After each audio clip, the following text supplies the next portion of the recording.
Hey guys, and this is Syed Asif Hussain here, and welcome to today's episode of Market Trailblazer series.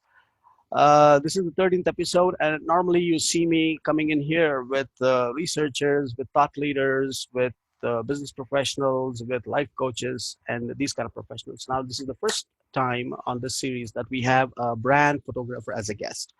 So I'm taking this opportunity myself to learn a little bit from our guest today about this unique skill. So probably we might have more of such interviews, but this is the starting point. Today is the first interview we're going to have with a brand photographer. The special guest today is Marlana Semenza. Welcome, Marlana. Nice to have you here. How are you? Thanks, Syed. I'm well. How are you? I'm fine, thanks. So why don't you tell us a little bit about yourself, Marlana, and a little bit story that goes behind you becoming a brand photographer, and what is your mission and your professional mission and your goal? Okay. I actually was a photography major in college. So I've been doing this for a number of years. I have photographed probably everything you can imagine. I've done weddings and families and children and professional sports, interiors, fashion, portraits. I've also done location scouting and set styling and design. So what I like about personal brand photography is it kind of lets me draw on all of those things so I can produce whatever I need to for my client. Every single thing that I do, though, in my business, I operate from a core belief that everyone deserves to be seen in a unique way for the best of who they are. Right. And so that has launched me into personal brand photography because it allows me to serve my clients in that capacity. Right. Okay, when you do a shoot, maybe when you're there with the camera, you're there to shoot you're there to take someone's picture. Normally, the headshot would be different. Right now, if you see it from the perspective of doing a shot from a brand perspective, how does it differ? Is there a difference? Yes, there is. And the best way that I can explain it is this. It's kind of like a book title and the story. A headshot is like a book title. It gives us an introduction. It's an image, it's a likeness, but that's all that it is. But the reason that we buy the book is for the story. And that's what personal brand photography is. It's the story that we tell. And it's an image story. Right. So how do you decide on what story needs to connect with this particular image? Well, this experience is highly customized. So it depends on who I'm working with, what their audience is, what their audience needs to know about them, what makes them unique, because in any branding, you want to pull on the things that make you unique, but it's my job in images to make your uniqueness relatable. So, and that's it in a nutshell. So for example, if someone's audience is stay-at-home moms, the stories that we tell and the images that we create are going to be different than if someone's audience is C-level executives. And so it's doing a deep dive with my client into all of these things. I have a very in-depth questionnaire that they get, and then we go over it and we determine what stories that we're going to tell. Right. Last year we heard a lot that 2019 would be the year of the video. Right. So, and we are seeing that happen. We're seeing a lot of video. We're seeing more of video now. There's so much of video content available on almost all portals. Marketers are using it to the optimum. They're optimizing video as much as they can.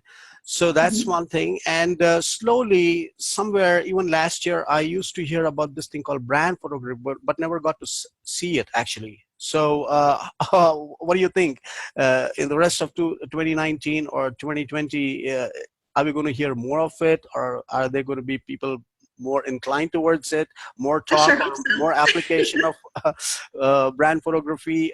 Is this going to be a kind of, what do you say, on the agenda of marketers? I believe so, and I certainly hope so. I do believe that because it is a relatively new concept for a lot of people, there is some education that needs to take place. For example, a lot of times if you do a search online for personal brand photography, it's headshots that will come up. And like I explained to you a minute ago, it's a lot more than a headshot. So I thank you for opportunities like this, because I think this furthers explaining and educating people on exactly what it is. Right. Now, since you have actually hit on that subject, now one very important thing which I think the audience, most of my audience happens to be people from marketing and also from branding. This could be a good tip for them. What should they actually look for in a brand photographer? How should they differentiate between a normal photographer and a brand photographer? What are the things they need to know? When you go on their website, you should see image stories. That's the primary thing. Other than that, there are certain things that you should be getting from these photographers. You should be getting full commercial licensing. So, because you need to be able to use these images in any way that will make you money. So that's important. You should be getting full-sized digital files, because you need those to be able to use them in any way that you need to use them. I actually not only provide the full-size images to my clients, I also give them web-sized, and I will also crop them if they need them squares for Instagram or whatever, because I want to save them as much time as possible, because that's generally a huge concern with the people that I serve, is they just don't have the time. So as easy as I can make this, I will make this. You should also, even though I do retouch and edit images, that's another thing you should be getting. You should be getting the right to edit your images, because if you have a certain filter that you want to put on them or whatever, this is about you and your brand. So that should be another thing that you should be looking for. And like I said, the images should be customized to you and your story and whatever you need to tell. Other than that, I also think that it's important to find a photographer that is relatable to you and your brand. So for example, if I hate the cold, I'm not a skier, if this is part of your story, I'm probably not the girl for you. But if you want to go to, if your story involves boating and fishing and things like that, yes, I'm the girl for you. If your story involves hiking the Appalachian Trail, I know people I can refer you to. It's not going to be me. If your story involves wandering around, new cities and things like that, that's more of my client. So it's finding somebody that is also a good fit for your brand, and then also someone that you like to spend time with, because you will. Right. It's like you're going to be more involved with the things you like. You're going to be more creative with it. Right. Well, and also too, everyone is not a fit for everyone. So and like I said, the people that I just explained, I love national parks. I will refer you to a wonderful photographer who would be a better fit for you than me. Okay. Okay, that's interesting.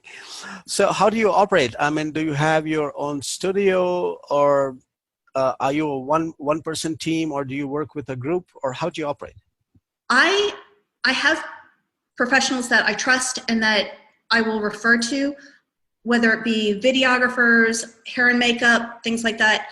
I personally don't shoot video. I stay in my lane and do what I do well.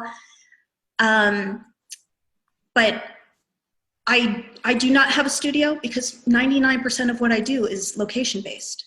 Because I see. once I said, this is very customized. It's about you, your story, your brand. So let's go to where that needs to be told. So I'm guessing this requires you to travel too very often. It does, to a degree. It depends on where my clients are. Like I said, I do have other personal brand photographers that I can also refer to if you would rather someone local. So what has your experience been with your clients? I mean, how have they reacted to the way you offered them the results, and what is the difference they have seen? How have they reacted? What have they told you? They've loved them. they've gotten great reactions from them. They also, it saves them a lot of time and also a lot of thought, because now, for example, one client that I worked with, we created hundreds of images in about 3 hours one day. So even if we don't shoot again for the year, which I am going to be photographing her again in another 2 weeks, but even if we didn't, she's got enough images where she can post every day for a year and not have to think about it. I saw some of your images that you posted, some of the things that you posted on LinkedIn too. That was quite interesting. So if someone wants to get a hold of you, what's the best way? What do they do? Do they write to you here on Facebook or meet you on LinkedIn? Or can you tell us a bit about your website? The best places for me are either my website, which is marlanasemenza.com, or I am pretty active on Instagram, which is marlana.semenza.photo, or LinkedIn. And if you do contact me on LinkedIn, just please send me a note so I know who you are and where you came from. Okay. So there's something very interesting I saw on your website, your homepage. It says, "I encourage you, be your brand, be you, be seen." I was just curious about those words that you've used there. What is the message you're trying to convey there?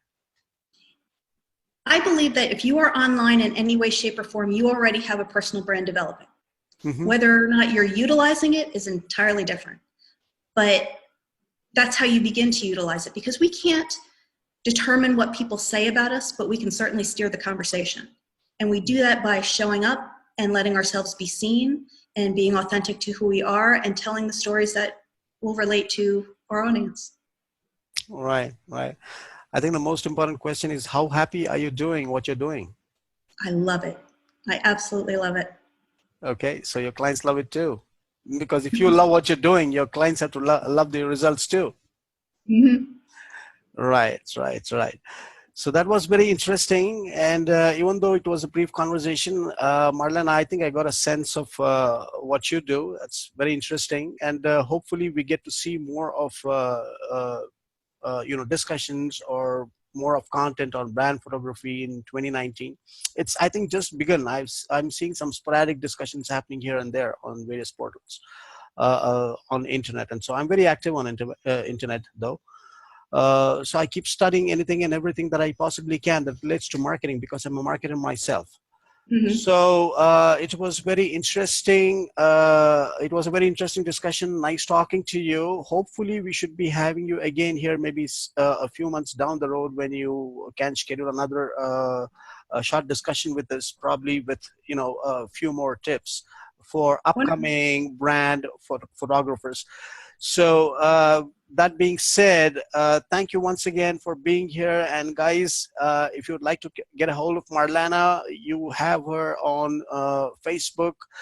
This video is going to be posted in a few minutes on Facebook. And then also Marlana will share more information on her business page on LinkedIn. Try to find her there. So thanks for being here, Marlana. And thank you guys for watching. Have a good day. Thanks a lot. Thank you.